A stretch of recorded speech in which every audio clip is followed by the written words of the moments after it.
spasm on camera here. What's up, you guys? Wow, has it been a day? You're too close or too far. So it's been a crazy day. Good day, but good day. Oh my god, you guys. Okay, so stretching this morning to work out, stretching, and I think I like pulled something in my rib cage, and now if I breathe or if I move a certain way, it's like somebody stabs me.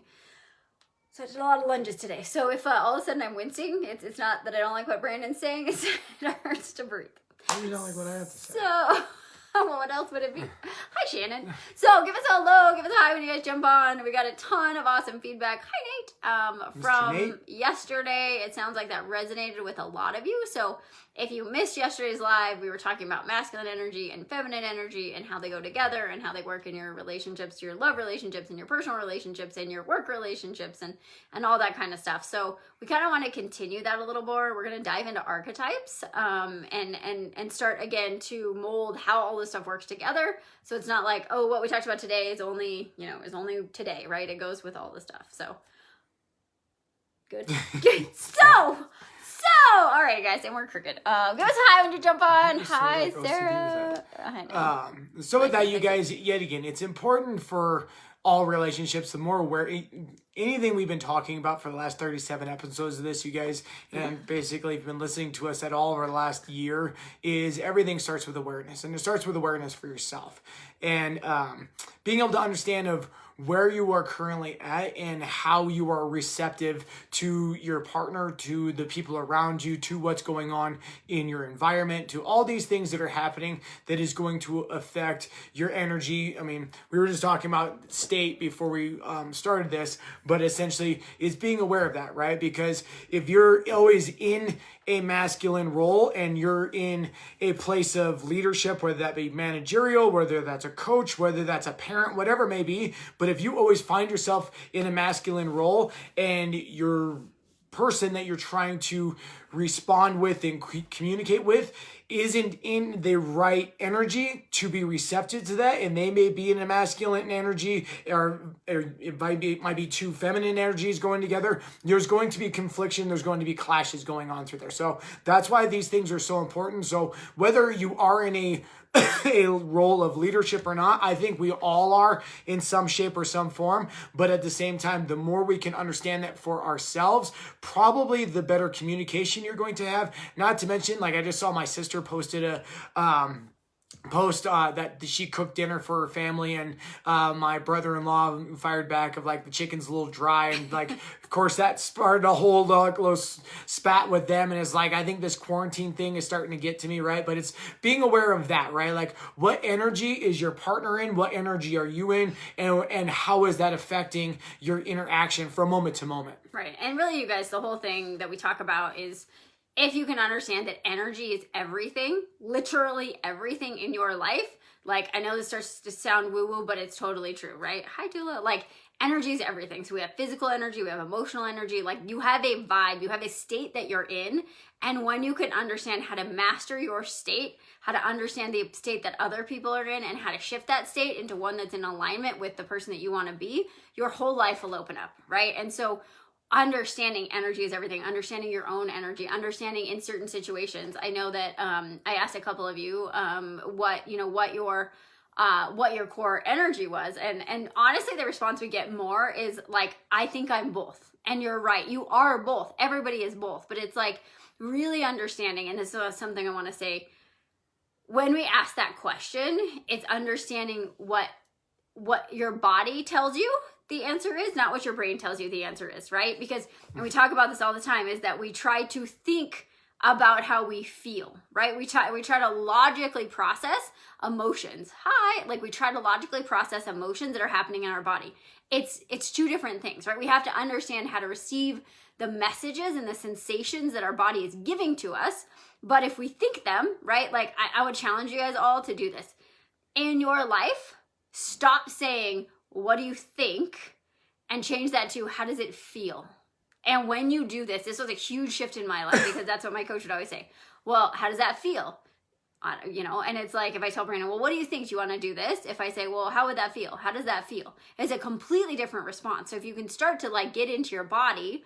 So when we asked you the question, if you listened to yesterday, the question is, would you rather be cherished or respected? And it's not like, well, yeah, logically, I want to be respected, right? Like, it's your visceral, meaning your body goes, that's the answer, right? Don't judge it. Don't think about it. Don't put it like, well, at work, I want to be respected. That's probably for most of us, right? But in my relationships, I want to be cherished, or I want to, like, don't think about it. Let it viscerally come through. Well, and those are the stories, right? Like when you have like that initial response, that voice, that sensation, those things, that's probably your initial, like, that's the truest reaction to there. But then it's being aware, because we've talked about stories before on that, but it's being aware of, like, when something comes up, like, oh, I should go do that. But then all of a sudden, like, oh, but if I do this, this is going to be, but if I do that, I'm going to be judged. If I do that, I'm going to seem weak. If I do that, I'm not going to be respected. If I do that, those are the stories that spin within our heads, right? And like, yet again, your brain is rooted in fear. Its job is to keep you safe, and to that's how we've evolved to become to this point. And so if we're not aware of the sensations and we're not honoring those things because we want to think and intellectually, and to be intellectual, and be able to basically control our lives from our head, figure it out, you're most likely coming from a place of fear, because that's what this thing's job is to do, is to protect you. So it's a lot of it is, yet again, getting into and understanding the sensations and honoring them of what's your gut reaction, not what your head is telling you what you should do. Right. And I think the thing, we had this conversation last night, is that, like, before you can receive those signals, you actually have to surrender to the allowing of listening, right? And so I know when I started on my journey, everything was in my head. Like, I hated my body for 25 years. I was completely disconnected from the sensations. Every now and then I would make gut instinct decisions, but they were really big decisions, right? But then as I started to get into my body, I was like, oh, my body is sending me signals. I'm just like, I didn't know how to interpret them, right? So it's creating enough quiet that you can be like, what is a visceral reaction, right? And so we say visceral reaction. It's like, what is the sensation you get in your body when you do these certain things, right? And so I think a lot of us, like, if we're thinking about work, and I say, do you want to be respected or cherished?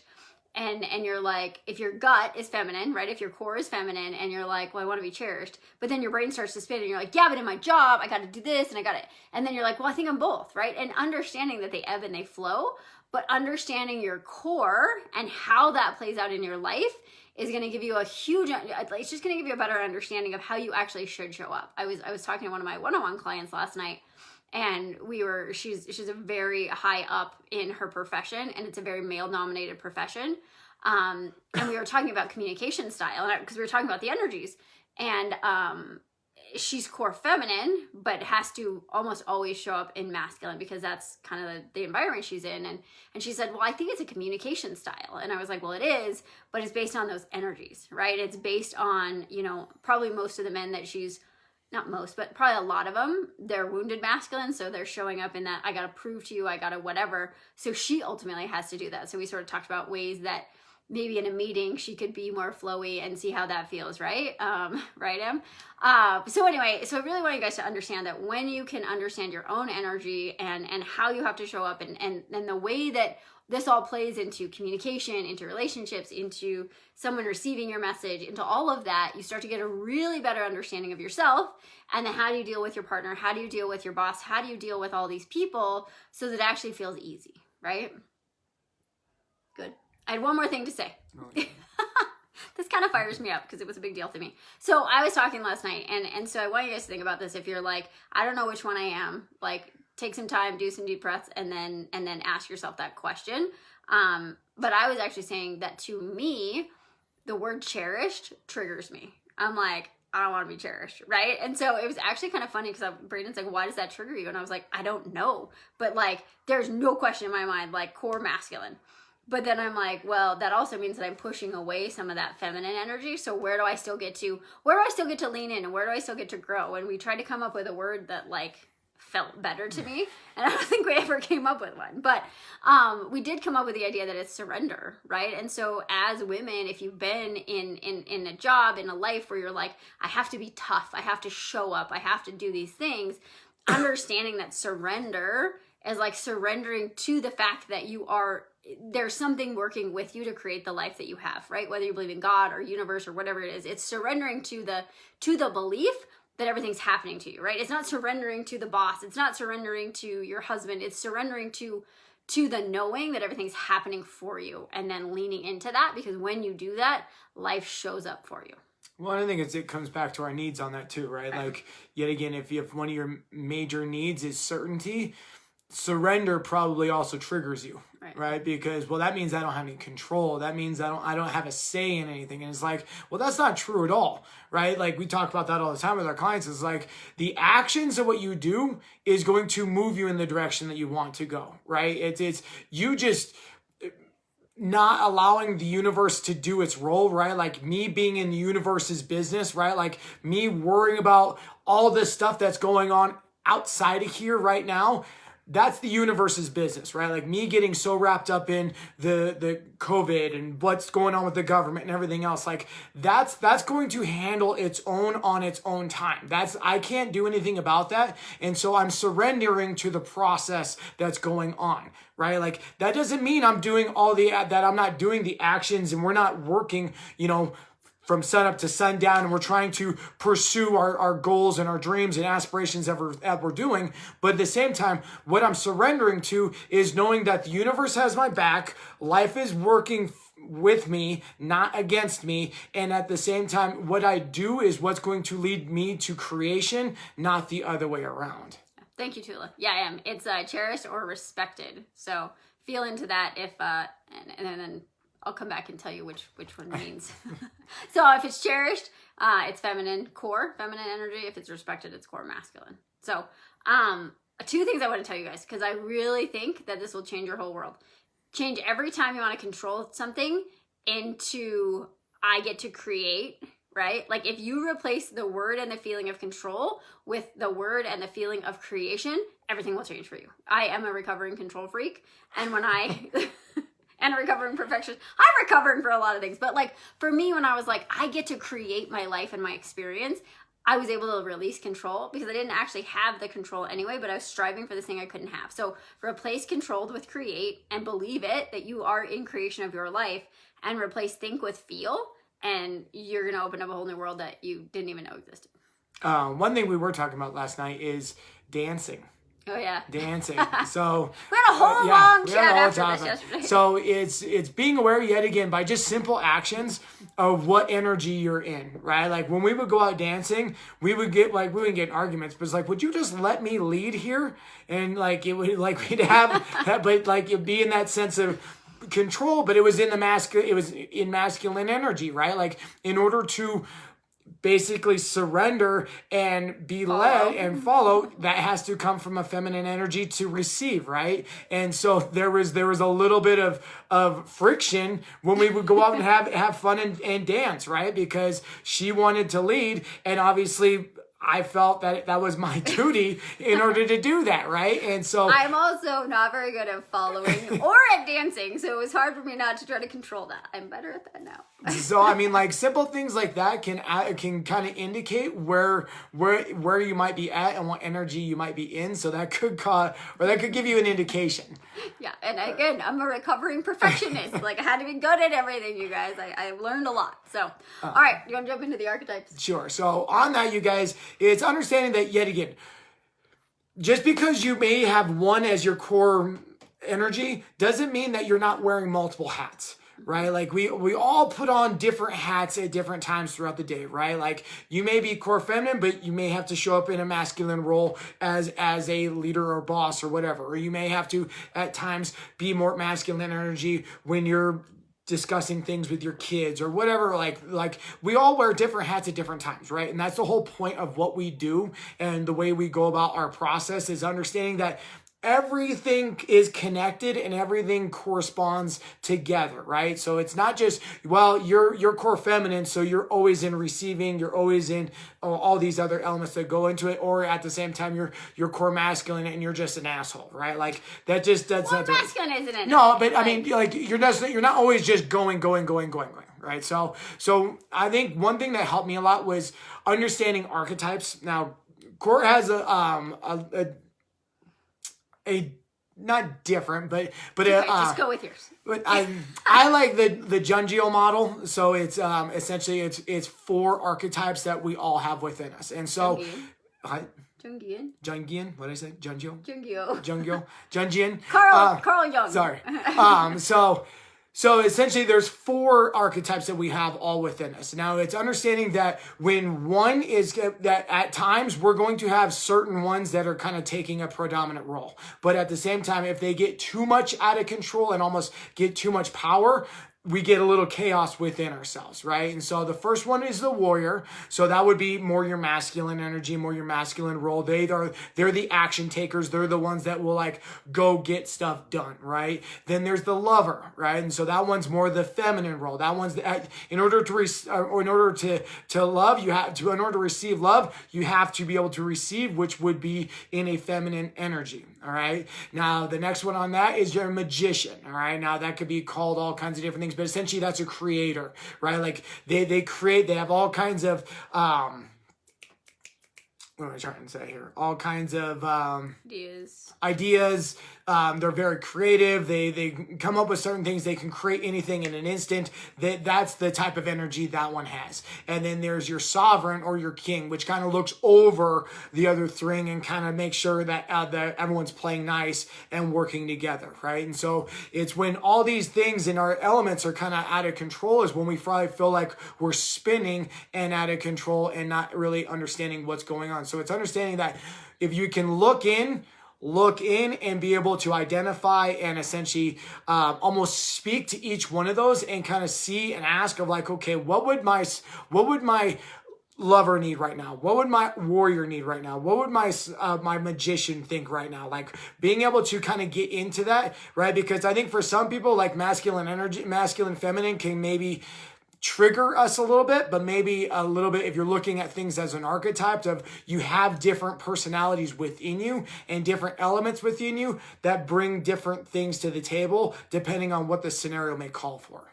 And you can probably see that like even in your times of day or like the things that you do in the day, right? Like for me, I'm definitely in my creator in the morning, right? Like that's when I feel the most creative. I want to produce, I want to write content. All the stuff comes through me, right? And then there's sort of for me the middle of the day where it's like I'm in warrior, I got to get stuff done, I got to do the things, I got to be the teacher, got to be the coach, got to be all the things, right? And then like as the day turns off and I get to like settle into just being my feminine, just being, then that lover steps in, right? And so you can kind of look at like you're going to have energy fluctuations as far as like what energy you're in, what, you know, how you're showing up, how you need to show up, how you need to communicate. So like super, super cool of just understanding those things and being able to look at them and accept that they all exist. And that when we have awareness, we can understand how do we make them work for us and not against us, right? Because I think about a lot of people with masculine and feminine, we're showing up in energies that are in the wrong place at the wrong time. And then we're like, why is this so hard? Like, why does this just feel like such a struggle? And it's like, because you're in the wrong place and you're communicating the wrong way and you're doing things that don't feel in alignment. And so I think when you can start to understand that it's a huge piece. I'm gonna step back because when I say the word alignment, I know for me in the beginning, I was like, well, what does that mean? I have no idea, right? And so alignment just means like, if you know what the highest version of you feels like, when you're in alignment, things just feel easy. They feel flowy. They just feel like, oh, this is the way it's supposed to be. I know when I started my program, my mentor was like, life is supposed to be easy. This all gets to be easy. And I was like, I've been battling my body and food and thoughts and perfectionism and control. I have no idea what you're talking about. This is never going to be easy, right? And now it actually is, right? It doesn't mean that life is easy and we're not working, but like, I'm not fighting with that inner being, right? I'm not fighting with the universe. I'm like, oh, I get to listen, I get to surrender, I get to be, and it feels so much different. And that's what we want for you guys. We want you to feel lighter. We want it to feel easy. We want you to find that flow. We want you to find those shifts so that you can be in that energy, because when you are, life changes, right? Stress might not go away, but everything else changes. And you show up differently and it gets easier and you start to understand yourself and the world. And it's such a more enjoyable way to live, right? Like you just get happier. So, well, it's not having to feel like you have to paddle upstream all the time, right? And I think that's what Court means when we're talking about flow, right? Like it's being able to understand that you're paddling upstream, where if you just would turn a little bit to the left, you'd find a different current and you'd be able to flow right down the stream, right? And so oftentimes we don't see that, right? It's kind of like a fly that's like butting our heads against a window when we really, if we just flew back a couple feet and looked over to the right and realized the window is wide open, we'd go right at it, right? And so it's kind of that same thing on this, you guys. Oftentimes we are our own worst enemies because oftentimes we think the world should be the way it is through our eyes. Like Courtney and I just had that conversation of, I was having a moment of that. I was trying to make sense of the world through my eyes when it's understanding that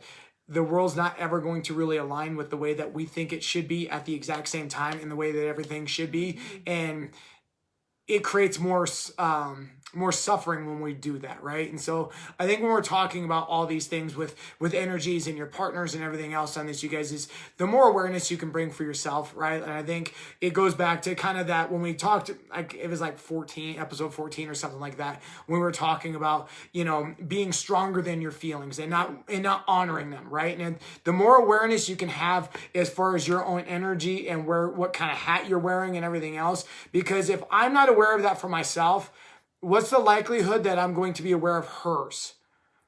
Probably very, very little, right? And at the same time, if I'm in the wrong energy and I don't understand that, and all of a sudden she does something that lights me up, even though that's my fault, that still negates the aspect, and there's going to be problems that don't need to happen, right? And so a lot of this comes back to the awareness standpoint of self-awareness, right? And it comes back to the same thing that started us on this. In order for things to get better, we have to get better. In order for things to change, we have to change, right? Like I can't rely on her. That has to come internally for me. And so a lot of these things is just simply just bringing awareness to yourself. Yeah. And I think, we've seen the most growth in our life when we started working with coaches, right? When we started, like, we do it to each other. Like yesterday, he was all like, but if they were just, and I was like, Brand, whose business are you in? And he was like, I was like, babe, but where are you at, right? And so, like, we coach each other all the time, and we both have mentors, right? Like, I think the biggest thing to understand is, like, sometimes we have concepts, and we have, like, okay, I get that concept, but until someone actually says to you, like, well, what does this mean? What energy are you in? Why are you, like, what, like, asks you questions that leads you down that road, that's when you really start to see the change, right? You got to change your questions. Yeah, exactly. Right? And someone the outside needs to sometimes look in when we're trying to get awareness. Like, even when we have awareness, right? We're always on a journey. We're always growing. And so we've got a lot of questions of like, well, that was a really cool concept, but like, what do I do from now? Like, how do I, like, I think I need help. What can I do, right? So we both work one-to-one with people.